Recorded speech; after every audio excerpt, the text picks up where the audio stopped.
The purpose of the Wharton San Francisco Social Impact Conference is to bring together a community of socially innovative thinkers who understand that what's good for society is also good for business.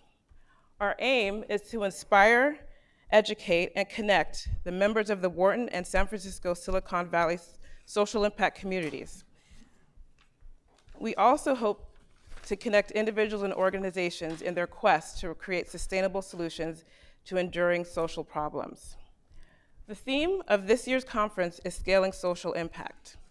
Our discussion will focus on current trends and controversies in the ever-growing social impact space, how the impact community is working collaboratively to build momentum, as well as what lies on the horizon for the next 10 to 20 years and beyond. So we have an amazing lineup of keynote speakers and panelists who will be leading us through an engaging and thought-provoking discussion around these topics. So towards this end, I would like to introduce our first keynote speaker, John Gargani. So Mr.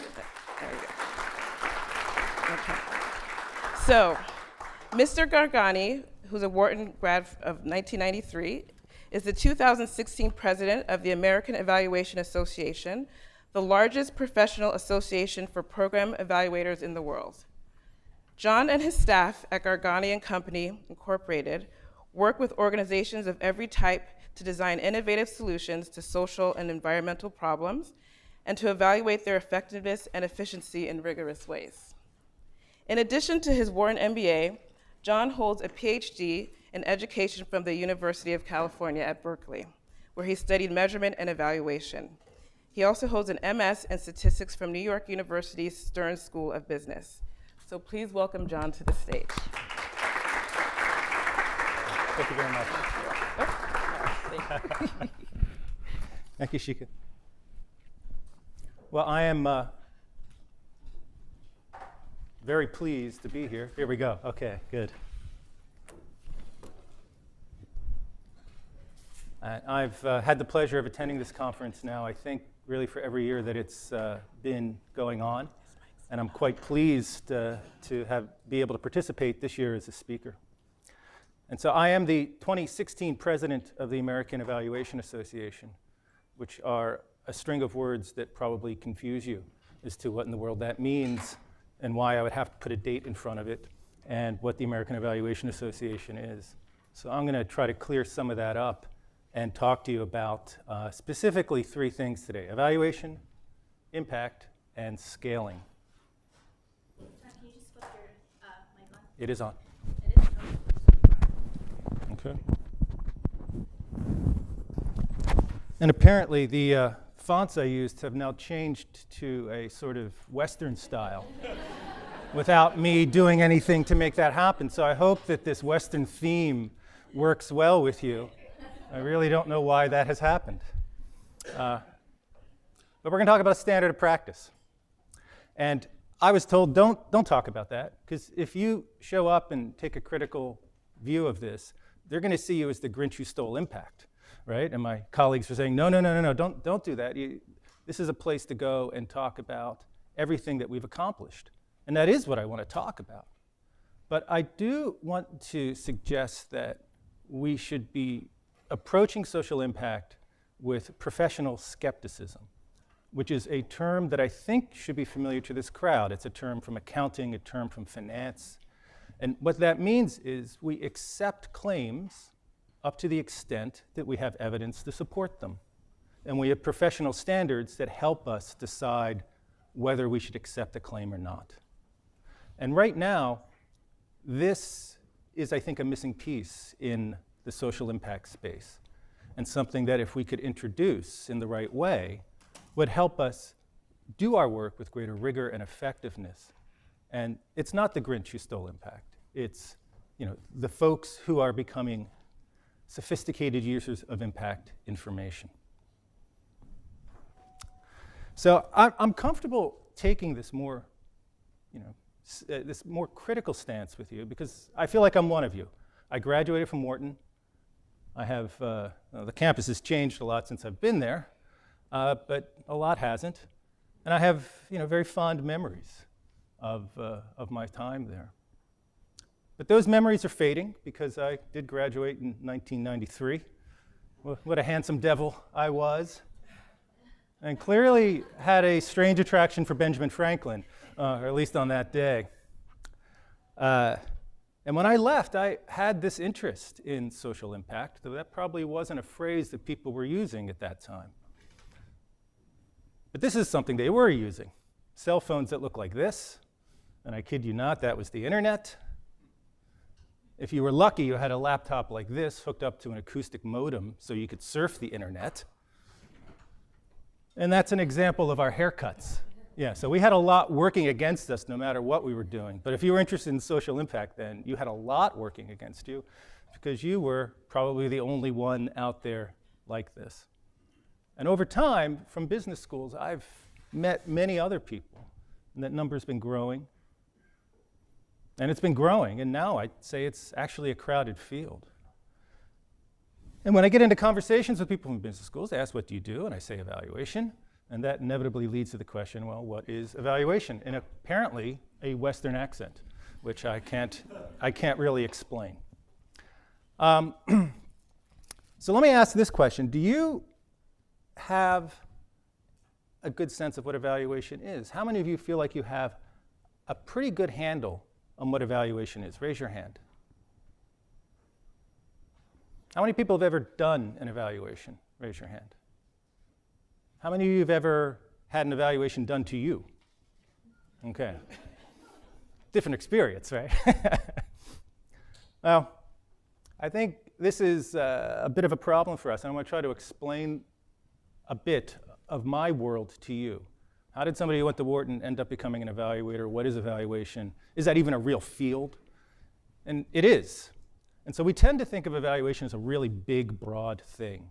And evaluation is largely the attempt to answer evaluative questions. We want to answer questions that are around, what's the value, merit, worth, significance of something? Which on the surface of it doesn't sound like it's a very hard question to answer, but when you dig into it, it's incredibly hard because of all the various perspectives that you have and the limited tools that are available to the entire universe to try to answer them. And so this is a very broad field of study, and within that we have particular areas of interest, or objects of interest, we sometimes call them. You could do personnel evaluation, program evaluation. You could do product evaluation, anything. They're overlapping domains, they're not exactly distinct. And typically when you hear people like me talk about evaluation, what we're really talking about is program evaluation. It's one specific part of a larger domain. And this is where we start to lose people who are normal people and not enculturated into being an evaluator. We use this word program in a very strange way. We use program to mean really any organized effort by human beings to try to make the world a better place. It doesn't matter where or how or when, that's what we mean. And oftentimes people think immediately it's a government activity or it has to do with nonprofits, and that's not how we think about it. And we use this word because we just don't have any better word in English to talk about organized efforts to make the world a better place. And that maybe is something for us to reflect upon. And maybe we should have a panel with linguists to help us understand why the English language doesn't have a general purpose word for that. Within program evaluation, you could have different areas of focus. You could be thinking about impact evaluation, process evaluation, how did things roll along. We have things like empowerment evaluation, how to use evaluation itself as a tool for change, to empower stakeholders to have some control over the changes that are taking place in their community. And there are many, many, many others. We have an incredibly long list of these approaches and lenses. Typically in any evaluation, people are doing some combination of them, not just one. So there's a mix of these. And regardless of what you're doing, you're drawing from the same pool of available methods. And we will use any methods we can that will help us advance our purpose. And our purpose is making the lives of people better off. So we will use anthropological methods. We will use experimental methods. We'll use cost accounting. We'll use any method that we can apply in our particular context for our particular purpose. It's going to help us make the lives of people better off. So it's a very broad field, and it's one that I think is very exciting because of how we take knowledge and apply it practically in a systematic way to create change. There are 200 plus evaluation associations around the world. That's a lot. We estimate that there are over 50,000 members of those associations, and that doesn't count all evaluators. Those are just the people who are part of associations. The largest and the oldest is the American Evaluation Association. We've been around for 30 years, actually longer than that. We changed our name 30 years ago. We have over 7,000 members. We have 2 peer-reviewed journals that we produce. And we have a yearly conference.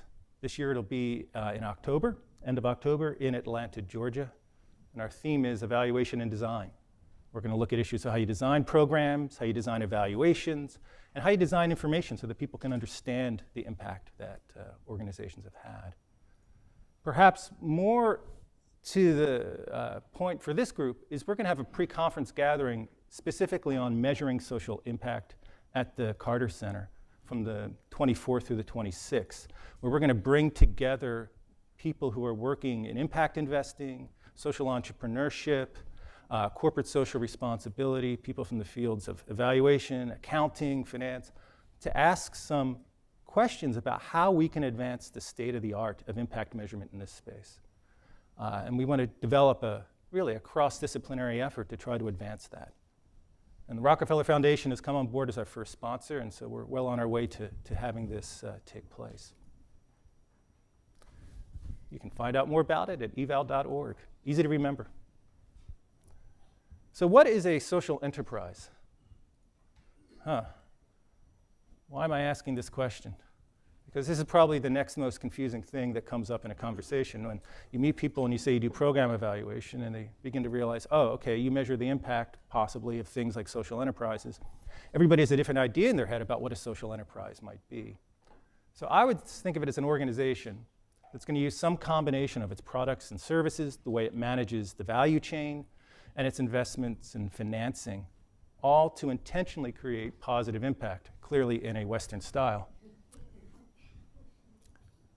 An example of that would be Tom's. And just to drive the point home of this being a little weird, we would call that configuration of things that you're doing to create positive impact a program. That's how we'd think about it. So Tom's is a one-for-one program. And that's the language we would use. And we'd want to know whether that program was effective. And that's a little different from thinking about whether Tom's as an organization is effective or whether Tom's financial performance is adequate. Right? We're thinking about those activities it undertakes to create change. So what's social impact? This was the question that I was asked specifically to try to answer. And I was thrilled that somebody thought like I had the ultimate answer to this. This is really exciting, but I'm not sure that I do.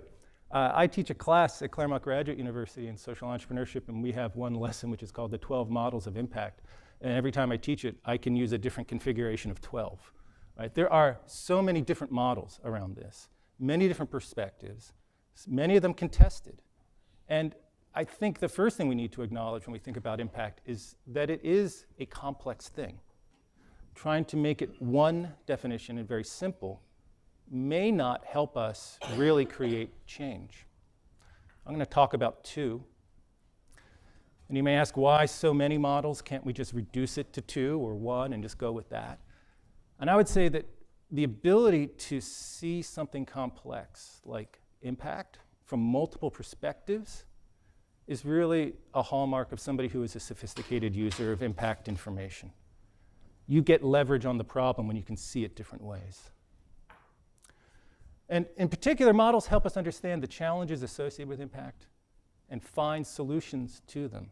So we have to lay out what the challenges are if we're going to make this happen and if we're going to understand it, and that allows us to develop a strategy, a solution. So I'm going to look at 2 kinds that might just be put under the general heading of differences and ripples. And this is Sally in 2013, and she is adorable. And her parents send her to the traditional public school.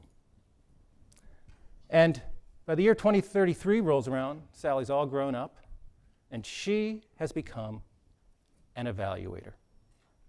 Her parents are appalled. They can't think of why anybody would do such a thing, but luckily, by that time, they have time machines.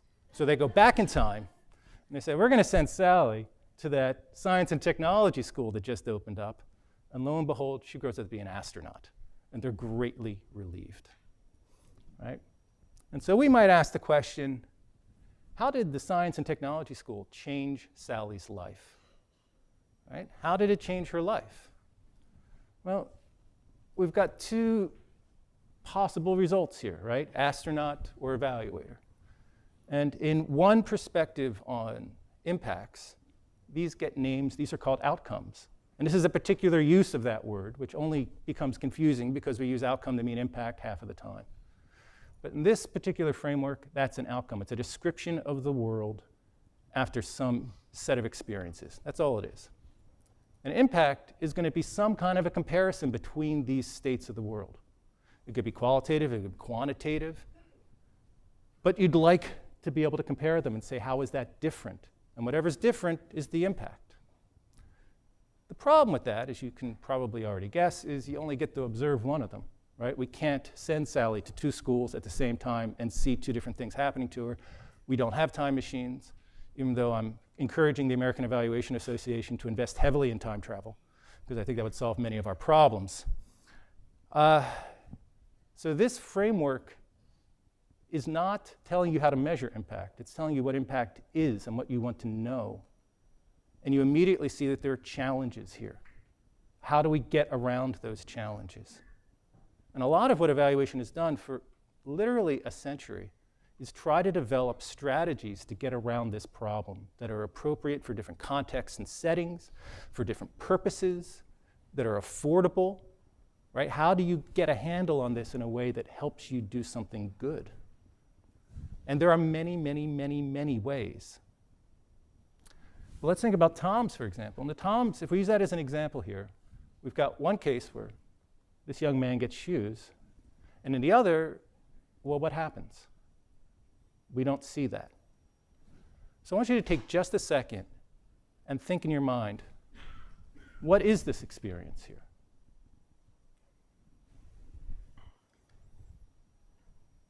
How many people thought it's somebody who has no shoes? A few people raising their hands scared. How many people thought it's somebody who has shoes who wears them some of the time? How many people thought it's somebody who has shoes who wears them all the time? All right, so I've got three different sets of answers here.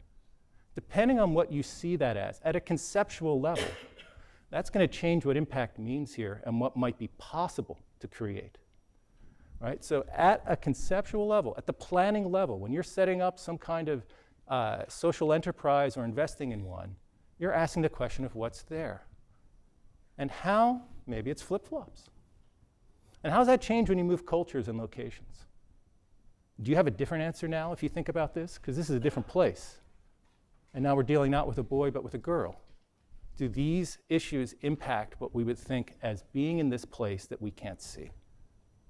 And I'm not talking anything at all about measuring. I'm just talking about thinking about it. And when you're trying to create good, this is the first place you start. And so the question we ask, apparently in a Southern drawl, is compared to what?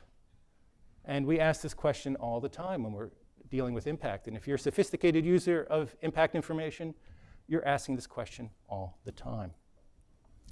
And so what I think it's important to take away from that is social impact's not a generic commodity, right? You can't say they have a lot of impact, they have less impact. Let's go get a couple more pounds of impact. Right? It's qualitatively distinct depending on context, depending on how you're framing the problem. This makes a real challenge. But it's not a challenge we can't overcome. It's a challenge we've been wrestling with, like I said, in evaluation for a century. We haven't given up. We found ways around it. It also means that measuring impact presents some challenges that are not found in commerce. So the tools of financial analysis, the tools of strategic thinking, all of those, the things that I learned when I was at Wharton have been critical to me doing evaluation. But I would say my experience has been they're not enough. And that's why I went on for even more training, was because this is very complicated in a way that you don't see in business. And it's very important, and it deserves that kind of view. And one of the ways we get that expertise is not by each one of us knowing everything. It's that in evaluation, we work collaboratively in teams. We pull together people with various expertise. And that's how we solve these really hard problems. All right, so let's look at the other one, which apparently is a body of water somewhere in Texas in which we throw a rock. There's an action, and then from the rock, there are consequences. And those are the ripples that come out of it. We could think about the rock as being a social enterprise, or some of the actions that it takes. And then those actions have impacts, and they ripple out to other impacts. And so we're not going to think anymore about just an impact. We're going to think about a system of impacts that are rippling out from one or more activities that are taking. Some of those are going to reinforce each other. Some are going to compete with each other. Some are going to prevent them from happening. It could be quite complex, the way these ripples emanate. We sometimes give a special label to that impact that's very, very close to the activity. We might call that an output. And this is an output. Billions and billions served. It's something that you can almost immediately recognize from taking the action. It's an immediate consequence of it.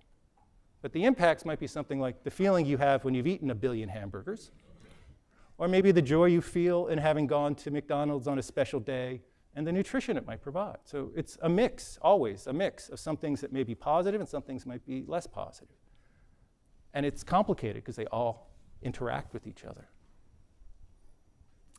We call this general configuration a logic model. Is anybody familiar with that term?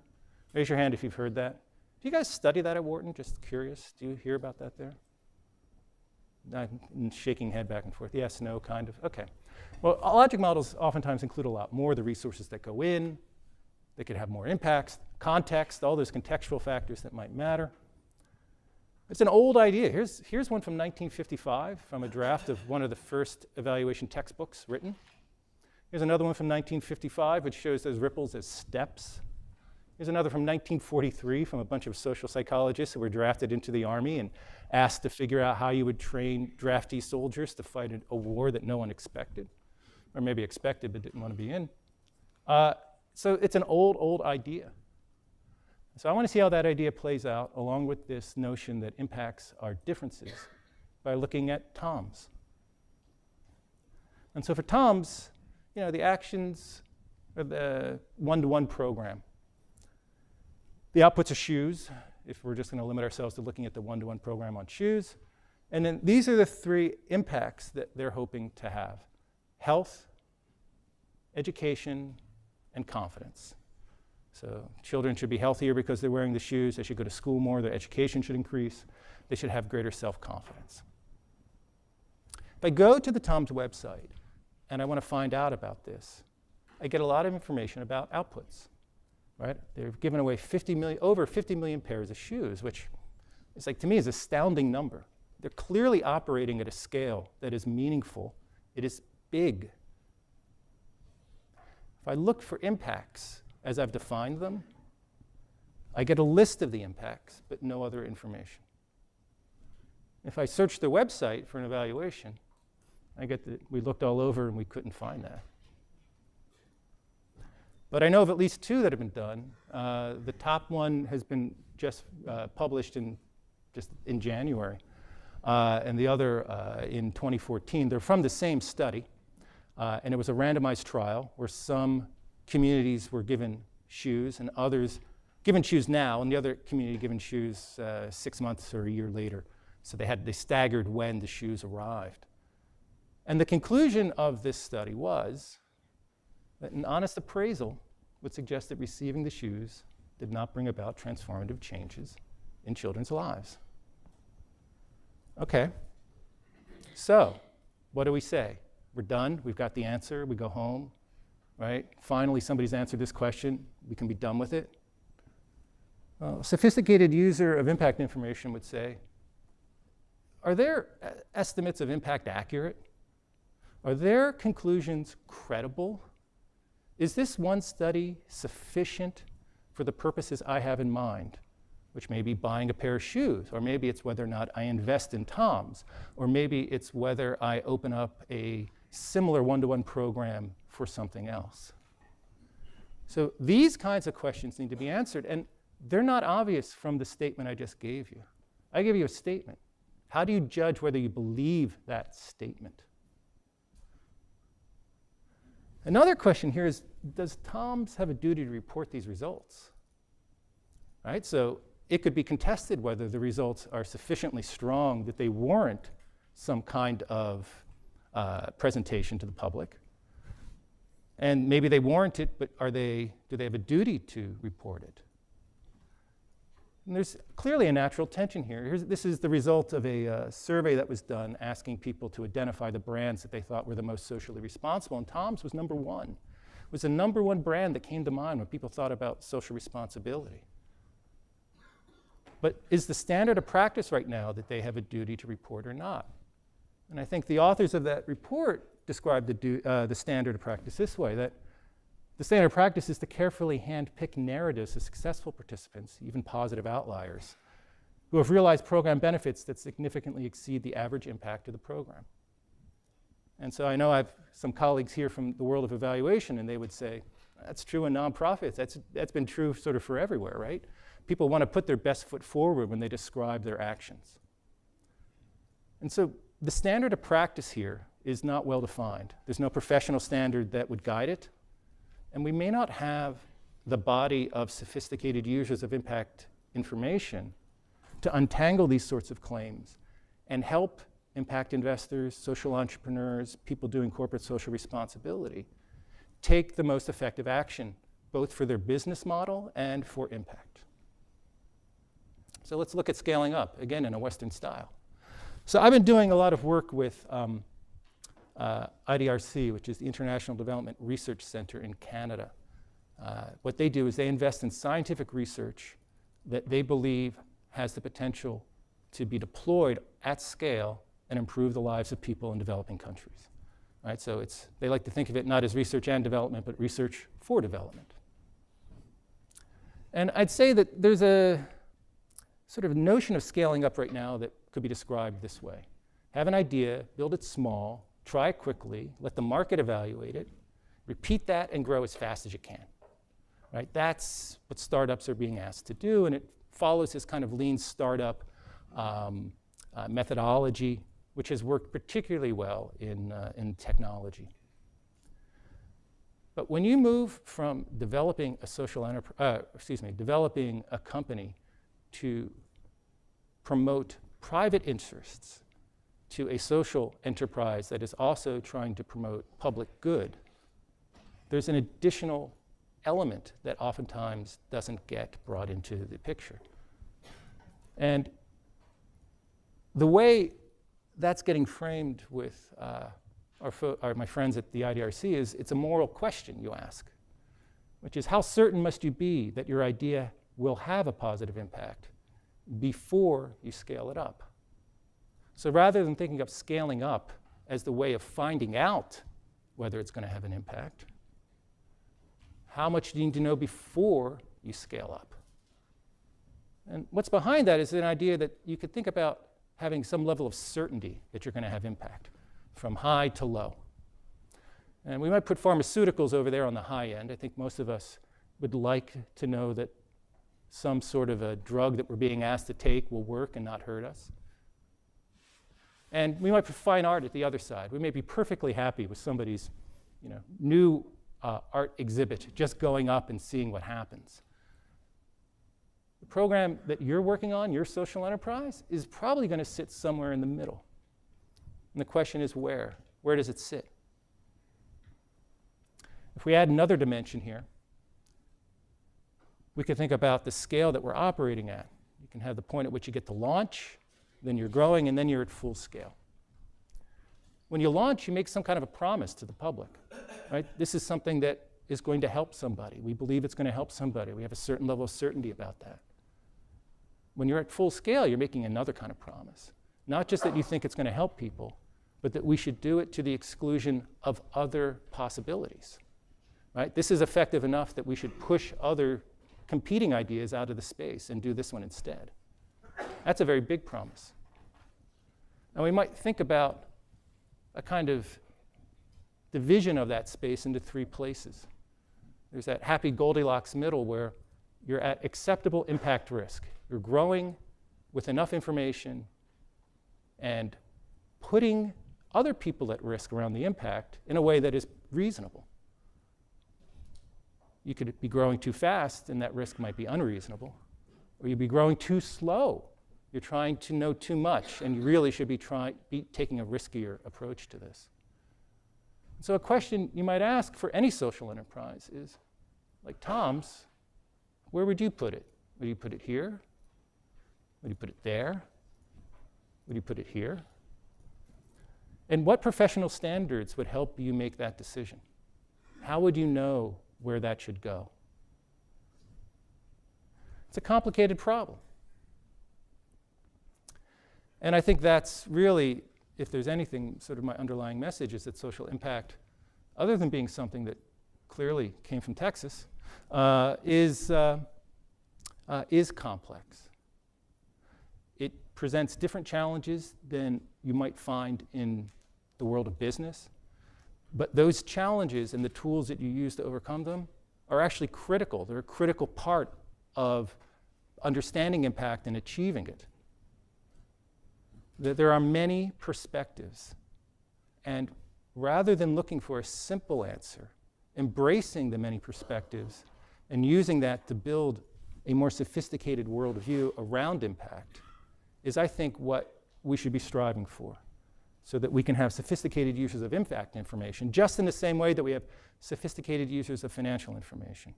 Wharton grads, you get your financial statements. Somebody says, is this a good investment? You know how to tear that apart, put it back together 12 different ways, answer that question from different points of view. A very sophisticated answer is going to come out of that. The same with impact, less so. And it's not just Wharton, it's, I think, pretty much across the board, and even in the world of nonprofits as well. The level of sophistication isn't where it needs to be given the complexity of what we're trying to do.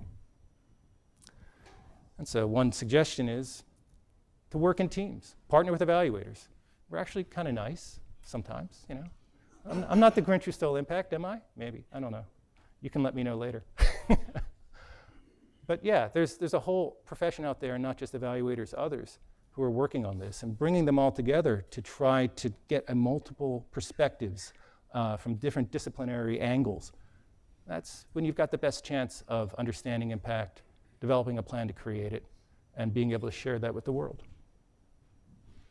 So thank you.